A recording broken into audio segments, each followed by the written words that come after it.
긴 말씀인데요. 11절에서 28절까지 말씀 우리 한 절씩 한 목소리로 같이 읽습니다. 시작. 여호와의 계명의 말씀과 이스라엘에게 주신 율례학자요 학자 겸 제사장인 에스라에게 아덕사스다 왕이 내린 조서의 초본은 아래와 같으니라.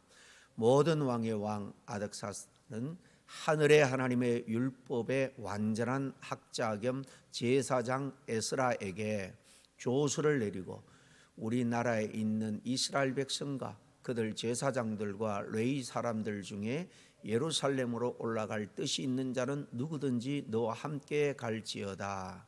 너는 내 손에 있는 내 하나님의 율법을 따라 유다와 예루살렘의 형편을 살피기 위하여 왕과 7 자문관의 보냄을 받았으니 왕과 자문관들이 예루살렘에 거하시는 이스라엘 하나님께 성심으로 드리는 은금을 가져가고 또 내가 바벨론 온 도에서 얻을 모든 은금과 및 백성과 제사장들이 예루살렘에 있는 그들의 하나님의 성전을 위하여 기쁘게 드릴 예물을 가져다가 그들의 돈으로 수송아지와 수양과 어린 양과 그 소재와 그 전제의 물품을 신속히 사서 예루살렘 내 하나님의 성전 제단 위에 드리고 그 나머지 은금은 너와 너의 형제가 좋게 여기는 일에 너희 하나님의 뜻을 따라 쓸지며 내 하나님의 성전에서 섬기는 일을 위하여 내게 준 그릇은 예루살렘 하나님 앞에 드리고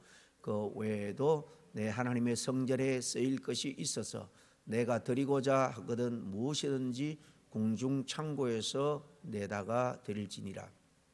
나 곧 아덕사스다 왕이 유브라데 강 건너편 모든 창고지기에게 조서를 내려 이르기를 하늘의 하나님의 율법학자 겸 제사장 에스라가 물어 너에게 구하는 것을 신속히 시행하되 은은 100달란트까지 밀은 100고르까지 포도주는 100밭까지 기름도 100밭까지 하고 소금은 정량 없이 하라. 무릇 하늘의 하나님의 전을 위하여 하늘의 하나님이 명령하신 것은 삼가 행하라. 어찌하여 진노가 왕과 왕자의 나라에 임하게 하랴. 내가 너희에게 이르노니 제사장들이나 레위 사람들이나 노래하는 자들이나 문지기들이나 너디딤 사람들이나 혹 하나님의 성전에서 일하는 자들에게 조금과 관세와 통행세를 받는 것이 옳지 않으니라 하였노라. 에스라여 너는 내 손에 있는 내 하나님의 지혜를 따라 내 하나님의 율법을 아는 자를 율법과 재판가를 삼아 강 건너편 모든 백성을 재판하게 하고 그중 알지 못하는 자는 너희가 가르치라. 물론 내 하나님의 명령과 왕의 명령을 준행하지 아니하는 자는 속히 그 죄를 정하여 혹 죽이거나 귀양 보내거나 가산을 몰수하거나 옥에 가둘지니라 하였더라. 우리 조상들의 하나님 여호와를 송축할지로다. 그가 왕의 마음에 예루살렘 여호와의 성전을 아름답게 할 뜻을 두시고 또 나로 왕과 그의 보좌관들 앞과 왕의 권세 있는 모든 방백의 앞에서 은혜를 얻게 하셨도다. 내 하나님 여호와의 손이 내 위에 있으므로 내가 힘을 얻어 이스라엘 중에 우두머리들을 모아 나와 함께 올라가게 하였노라. 아멘. 오늘 에스라서 강의 13번째 시간입니다. 오늘 내용은 읽을수록 참 놀라운 이야기인데요. 지금 이스라엘 왕이 아니고 이방 왕이 지금 하나님의 일을 위해서 적극 팔을 걷어붙이고 나서서 돕는 그런 장면의 이야기입니다. 바로 페르시아 바사 제국의 왕 아닥사스다가 포로로 끌려와 있는 이 이스라엘 백성들 에스라를 특별히 지도자를 세워서 함께 뜻이 있는 자는 다 모아서 예루살렘으로 돌아가라 이렇게 허락을 하고 조서를 내리는데 그냥 가라고 허락할 뿐만 아니라 가서 하늘의 하나님 여호와에 대한 신앙을 회복하기 위해서, 또 예배를 회복하기 위해서 모든 것을 지원하는 모습을 봅니다. 제사장들과 레위인들을 돕고요, 가서 또 하나님의 말씀 율법을 가르치라, 그렇게 명령을 하죠. 이것은 단순한 정치적인 그런 결정이 아닙니다. 그저 식민 지배 아래에 있는 한 변방의 지역을 그냥 단순히 평화롭게 다스리고자 할 그런 목적으로 이 아닥사스다 왕이 이렇게 선을 베푸는 정도가 아니에요. 가만히 보면 정말 사람의 눈에는 보이지 않는 그런 우리 하나님이 뒤에서 일하고 계시는, 역사하고 계시는 것을 우리는 친히 볼 수 있습니다. 우리는 종종 정말 세상이 너무 악하다, 우리가 살아가는 이 환경이 너무나도 어렵다라고 탄식할 때가 참 많습니다. 그런데 오늘 이 본문 말씀은 세상이 아무리 험악하게 돌아갈지라도 세상을 장중에 붙들고 움직이고 있는 분, 세상에 일어나는 모든 일의 최종 결정권자, 권세는 세상의 권력자가 아니라는 거예요. 우리 하나님에게 있다라는 사실을 우리에게 잘 보여줍니다. 오늘 이 본문을 통해서 영적인 귀한 메시지들이 많은데, 그것을 듣기 전에 오늘 본문에 사실 자세히 읽어보면 이 두 가지 큰 전환점이 나오는 것을 볼 수 있습니다. 뒤로도 쭉 본문을 이해하는 데 도움이 되기 때문에 잠깐 짚고 넘어가겠습니다. 첫째는 우리 한글로 번역되었으니까 잘 모르겠습니다만은 아람어에서 히브리어로 언어적인 전환이 나와요. 이 오늘 본문이 깁니다만은 26절까지는, 11절에서 26절까지는 이 왕이, 제국의 왕이 에스라에게 내린 이 조서, 이 공문서입니다. 공식 공문서. 그래서 이 당시 바사, 이 페르시아 제국의 당시 국제 공용어였던 아람어로 기록되었습니다.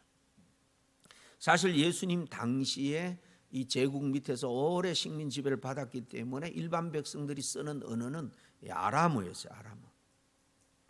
물론 이스라엘에서 공식적으로 쓰는 것은 히브리어였습니다만은, 그리고 또 신약 시대는 헬라입니다만은 일반 서민들은 이 아람어를, 왜냐하면 이 페르시아 제국의 지배를 오래 받았기 때문에 이 아람어가 페르시아 제국의 국제 공용어예요. 그래서 이 공문서는 내용이 외교적이고 이 법적인 그런 성격이 강합니다. 아람어로 되어 있습니다. 그런데 이 조서가 끝난 바로 다음 구절 26절과 27절에 보면 다시 이 구약 시대니까 이스라엘 백성들이 공적으로 쓰는 히브리어로 복귀를 합니다. 그러니까 외교적인 언어에서 이스라엘 공동체의 신앙적인, 민족적인 언어로 바뀌는 것을 뜻합니다. 세상 제국의 명령, 왕이 쓴 공적인 조서지만은 세상 이 페르시아 제국의 명령을 하나님의 섭리로 이해하고 있다라는 것을 알 수가 있습니다. 그리고 또 같은 이 내용 구분을 따라서 보면은 앞에는 철저하게 이 3인칭으로 되어 있습니다. 이 기록자가 직접 내가 이렇게 아니고 멀리서 바라보는 관찰자의 그런 시점으로 에스라를 객관적인 인물로 그렇게 묘사를 합니다. 그런데 이제 20도 7절과 8절에 보면은 에스라가 이 저자가 1인칭으로 그렇게 직접 내가 이렇게 바뀌는 것을 볼 수 있습니다. 주인공의 시점이 이렇게 바뀌어요. 그러니까 27절에 보면 우리 조상의 하나님 여호와를 송축할지어다. 에스라가 직접 주어가 되어서 이렇게 말합니다.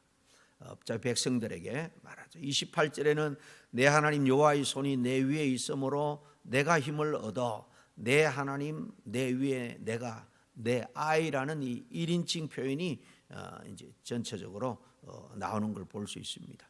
그래서 학자들이 사실 에스라스가 좀 깁니다만은 여기서부터 에스라가 직접 기록한 에스라 해고록의 시작으로 보여요. 앞에는 역사적으로도 벌써 7, 80년 전의 이야기부터 쭉 지금 기록하고 있는데요. 이 학자들이 기록한 이렇게 지금처럼 일봉요연한 게 아니고 부분 내용들, 전해오는 구전들, 기록들을 에스라가 아마 종합해서 했고, 여기서부터는 직접 자기가 해고하는 식으로, 경험한 것들을 해고하는 식으로 쓰고 있는 것을 볼 수 있습니다. 이런 점을 감안하고 앞으로 쭉 보시겠습니다만은, 오늘 함께 잠깐 나눌 말씀의 주제는 하나님의 손이 열어주시는 길입니다. 하나님의 손이 우리의 길을 열어주셔야 우리의 삶이 형통하다라는 거죠. 첫째로 이 본문을 통해서 우리는 하나님은 심지어 하나님의 사람뿐만 아니라 세상 사람들의 마음도 다 움직이는 분이라는 거예요. 11절부터 보면 아닥사스다 왕이 에스라에게 말하는 조서 내용이 쭉 나옵니다. 내용이 참 놀랍죠. 예루살렘으로 에스라에게 같이 뜻 있는 자들 다 모아서 올라가라라고 말합니다. 그리고는 필요한 은과 금을 가져가라. 가서 성전 예배를 회복하라. 또 보니까 너의 하나님의 말씀 율법을 가르치라. 하나님의 진노가 이 제국에 임하지 않도록 해라. 왕과 이 제국을 위해서 기도하라는 거죠. 심지어 이 이방 왕은 하늘의 하나님의 율법이다, 하늘의 하나님이다 라고 표현을 합니다. 오늘 이 12절에 모든 왕의 왕 아닥사스다는 하늘의 하나님의 율법의 완전한 학자금 제사장 에스라에게 조서를 내린다. 바로 에스라가 섬기는 하나님, 이스라엘 섬기는 하나님을 하늘의 하나님이다. 이 하늘의 하나님이란 말은 정말 신중의 신이고 모든 세상을 관장하고 다스리는 분이다. 이런 고백입니다. 이 사람이 지금 이스라엘 왕이 아니에요. 이방 왕입니다. 이 페르시아 제국의 왕이에요. 그런데 하나님이 그 마음을 움직이고 계시는 거죠. 잠언서 21장 1절에 보면 이런 말씀이 있습니다. 왕의 마음이 여호와의 손에 있음이요 왕의 마음이 하나님의 손에 있다 그랬어요. 그래서 마치 보의 물과 같아서 그가 임의로 인도하시느니라. 이 물길을 중간중간 이렇게 수문을 열어서 또 물길을 바꾸고 하는 것을 상상할 수 있죠. 사람이 원하는 대로 이렇게 보의 물을 방향을 바꾸듯이 하나님이 세상의 모든 왕의 그 마음을 그렇게 움직일 수 있다. 다 여호와의 손에 있다 그랬어요. 사실 우리는 눈에 보이는 세상의 어떤 권력자, 당장 직장 생활하면 상사도 있을 건데요. 그 때문에 혹은 또 세상의 어려운 이 경제적인 상황, 또 세상의 정치적인 혼란함 이런 때문에 두려워할 때가 많이 있습니다. 성경은 그렇지만 계속해서 말합니다. 지금 표면적으로 일어나는 세상의 그 모든 일들 그 뒤에 하나님이 사실 역사하고 있다. 그러니까 두려워하지 말라는 겁니다. 왕의 마음을 다 다스리듯이 우리가 출애굽 바로에서 출애굽 이스라엘 백성들의 이야기를 출애굽기를 통해서 보면 자신들이 잘나서 나온 게 아닙니다. 힘이 있어서 아니죠. 바로의 마음을 하나님이 결국은 꺾었기 때문입니다. 고레스 왕도 하나님이 움직였습니다. 그리고 오늘 이 아닥사스다 왕도 하나님의 손 안에서 움직이고 있는 걸 봅니다. 그러므로 우리 성도들은 세상보다도 하나님을 먼저 봐야 됩니다. 하나님을 더 크게 봐야 돼요. 현재 당면한 힘들고 어려운 환경보다도 하나님을 바라보고 의지해야 됩니다. 이것이 바로 신앙이죠. 신앙의 태도입니다. 둘째로 하나님은 필요한 것을 주변의 모든 환경이나 사람들을 통해서도 공급해 주시는 분이다라는 것. 오늘 본문에 보면 왕은 엄청난 지원을 허락합니다. 은과 금, 궁중에 창구를 열어서 필요한 대로 나눠주는 걸 봅니다. 또 제사를 드릴 수 있는 제물을 살 수 있도록 많은 것을 드리고 심지어 성전 운영비까지 드립니다. 그리고 성전을 섬기는 말씀 운동회에 이래 섬기는 그런 레이인들 다 세금을 면제해주고 행정 지원까지 해주라 그렇게 명령합니다. 이유는 하나님께서 하나님의 일을 하시기 때문에 친히 하나님이 역사하고 있는 겁니다. 우리도 하나님의 일은 하나님이 책임지신다라는 사실을 늘 믿어야 됩니다. 우린 종종 계산이 앞설 때가 많이 있습니다. 교회 일 하다 보면 재정이 없는데 어떻게 하지? 일할 사람이 없는데 지금 그럴 여건이 안 되는데 환경이 안 되는데 그런 생각 때문에 믿음으로 하나님의 뜻 앞에 순종하지 못할 때가 많이 있습니다. 물론 현실 중요합니다. 그러나 믿음이라는 것은 지금 당면한 현실 넘어 하나님의 큰 손을 공급하는 손을 보는 거예요. 이스라엘이 광야에서 어떻게 살았습니까? 매일 만나를 공급받았죠. 엘리야가 어떻게 먹었습니까? 하나님이 보낸 까마귀를 통해서 공급받았습니다. 오병이어의 기적이 어떻게 일어났습니까? 주님의 손에 그것이 작은 것이 들려졌을 때 일어난 것을 봅니다. 주님의 손에 들려졌기 때문입니다. 여러분, 하나님은 지금도 하나님의 일에 하나님이 직접 책임지시고 이처럼 자기 백성들을 먹이고 필요한 것을 공급하는 분이다 하는 것을 이 구약 시대뿐만 아니라 오늘도 살아계신 하나님이 그렇게 한다는 것을 우리는 믿어야 됩니다. 내 계산보다 하나님의 뜻 안에 우리가 있어야 한다라는 거죠. 하나님 뜻 안에 있으면 하나님이 우리의 필요를 반드시 채워줍니다. 셋째로 하나님은 그 무엇보다도 말씀의 회복을 가장 중요하게 여기신다라는 것을 오늘 본문을 통해서 알 수가 있습니다. 21절 이후를 보면 이 왕이 에스라에게 큰 권한을 줍니다.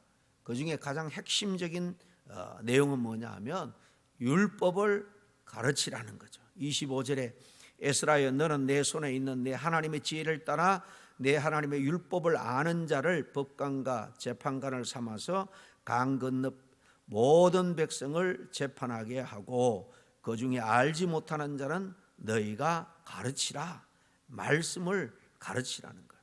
말씀대로 하나님의 율법, 하나님의 말씀대로 공의를 따라 정직하게 재판하고 또 그것을 가르치라. 세상의 공동체를 세우기 위해서가 아니라 이 말씀 중심, 하나님의 말씀 중심의 공동체를 가서 세우라. 이 왕이 지금 이렇게 명령하는 거예요. 이미 앞에서 본 것처럼 이 성전 외형적인 것은 다 완공이 되었습니다. 그런데 하나님은 거기서 끝나지 않고 지금 에스라와 또 준비된 말씀으로 훈련된 제사장들, 레위인들을 보냅니다. 다 여기 보면 문지기 노래하는 자 레위인들이 성전에서 제사 드릴 때 성가대 또 관리인들 다 그런 사람들까지 다 모아서 보내는 걸 봅니다. 건물이 중요한 것이 아니라 가서 예배를 회복하고 말씀을 회복하라는 거예요. 여러분, 예배당은 있는데 말씀이 없으면 그 예배당은 예배당으로 재구시를 할 수가 없는 껍데기에 불과합니다. 찬양이 아무리 뜨거워도요, 하나님의 말씀이 없으면 불완전합니다. 찬양도 우리가 하나님의 말씀 근거해서 하나님께 찬양을 올려드려야 됩니다. 그래서 하나님은 에스라를 통해서 말씀을 다시 세우죠. 오늘날도 마찬가지입니다. 교회의 생명은요, 이런저런 행사나 프로그램이 아니에요. 모이는 숫자나 건물의 어떤 편리함, 이용하기에 편리한 그런 외적인 요소보다 하나님의 말씀이 중심입니다. 말씀이 살아 역사해야 교회가 사는 거예요. 교회에 속한 모든 지체들이 살아나는 겁니다. 말씀이 약해지면 기도도 약해지고 사라집니다. 말씀이 사라지면 신앙은 그저 형식이 되고 말죠. 하나님의 말씀이 사라지면 세상의 가치관이 들어오게 되어 있습니다. 그래서 우리 자녀들을 말씀으로 자꾸 양육해야 되는 것은 이 세상 속에서 살아갈 때에 정말 말씀으로 우리 자신을 지키지 않으면 세상의 우상적인 그런 이교적인 가치관이 우리의 마음을 잠식할 수밖에 없어요. 사탄은 늘 말씀을 약화시키려고 하는 겁니다. 적당하게 그냥 믿어라, 좀 타협하고 세상과 좀 타협하며 살아라, 이렇게 말합니다. 그런데 주님은 늘 말씀을 붙들고 살아가는 말씀에 헌신된 그런 사람을 쓰신다라는 거예요. 마지막으로 에스라는 귀한 고백을 하는데요, 모든 영광을 마지막에 보니까 하나님께 돌리는 걸 봅니다. 27절에 우리 조상의 하나님 여호와를 송축할지로다. 왜냐하면 왕이 도와준 것이 우연이 아니라는 것을 알았기 때문에, 예루살렘으로 가는 길이 활짝 열린 것, 가서 말씀 운동하고 예배를 드리고 예배를 회복하고 하는 모든 것들, 자기가 능력이 있어서 준비가 잘해서 그게 아니라 모든 것이 하나님의 손 때문이라는 것을 알았기 때문입니다. 그래서 우리 조상의 하나님 여호와를 송축할지라 모든 백성들에게 촉구하고 있는 거예요. 여러분, 훌륭한 신앙이 믿음 좋은 사람의 특징은 이렇게 내가 잘 되는 것 모든 것을 하나님께 영광으로 돌려드리는 것입니다. 신앙이 없는 사람들, 교만한 사람은 다 교회에서 주님의 이름을 언급하지만은 사실 마음속으로는 다 내가 했다라고 교만해하는 겁니다. 신앙인은 알아요. 내가 지금 원만하게 살아가고 건강을 지키고 하는 이 모든 것 다 하나님의 은혜라는 것을 알고 늘 은혜 안에서 머물면서 하나님께 감사의 생활을 할 수밖에 없는 것입니다. 그래서 에스라는 하나님을 찬양을 하는 거예요. 마지막 28절에 에스라는 이렇게 말하죠. 내 하나님의 손이 내 위에 있으므로. 여러분, 우리 인생의 가장 큰 은혜, 축복은 하나님의 손이 우리가 함께하는 것인 줄로 믿습니다. 지금 건강하고 경제적으로 풍요로운 것 같아도 하나님의 손이 떠나면 금방 무너지고 허무해질 수밖에 없는 거예요. 아무리 환경이 어려울지라도 하나님의 손이 함께하면, 지금 힘들고 어려울지라도 하나님은 더 좋은 것을 예비하시고 그 길로 열고 인도해 주시는 거예요. 호해 같은 장벽도 열리고 광야에도 길을 내주시는 줄로 믿습니다. 중요한 것은 내 손의 능력보다 하나님의 손이 나와 함께 있느냐 하는 것입니다. 오늘도 하나님은 이 말씀을 붙드는 사람, 순종하는 사람, 하나님 의지하는 사람 그 위에 그 손을 얹어주세요. 그래서 오늘 본문은 분명히 우리에게 말합니다. 세상은 그냥 우연히 움직이고 있는 게 아니다. 하나님이 뜻과 계획을 가지고 경영하고 계신다, 다스린다. 왕의 마음도, 신이 세상 권력자의 마음도 하나님의 손에 있다. 그래서 하나님은 특별히 당신의 귀한 일, 하나님 나라를 위해서 길도 열고 또 그것을 위해서 하나님의 사람, 교회를 통해서 먼저 말씀으로 회복시켜 주는 거예요. 그리고 또 필요하면 때마다 시마다 그 필요들도 채워주시는 겁니다. 그리고 자기 백성 위에 선한 손을 늘 얹고 인도하고 보여주시는 것입니다. 우리 가운데 지금 힘들고 어려운 환경 가운데 낙심하는 분이 있다면 하나님의 손이 함께하면 그 길도 쉽게 열릴 수 있다라는 믿음을 가지고 하나님만 바라보는 이 아침 될 수 있기를 간절히 축원합니다. 기도하겠습니다. 하나님 아버지, 오늘 이 귀한 말씀을 통해서 우리의 삶 전체를 다 관장하시고 다스리는 하나님의 손길을 깨닫고 이제 바라보게 하시니 참으로 감사합니다. 세상은 참으로 혼란스럽습니다. 환경은 자주 우리를 놀래키고 두렵게 합니다. 그러나 세상의 모든 권세자들의 마음 막힌 길도 움직이고 여시는 분은 하나님인 줄로 믿습니다. 우리의 시선이 세상 환경 또 사람에 머물지 않게 하시고 모든 것을 주관하는 우리 하나님을 바라보게 하여 주옵소서. 무엇보다도 이 에스라처럼 말씀을 사랑하게 하시고 말씀을 배우는데 멈추지 않고 순종하는 우리 모두가 되게 하여 주옵소서. 예수님 이름으로 기도하옵나이다. 아멘.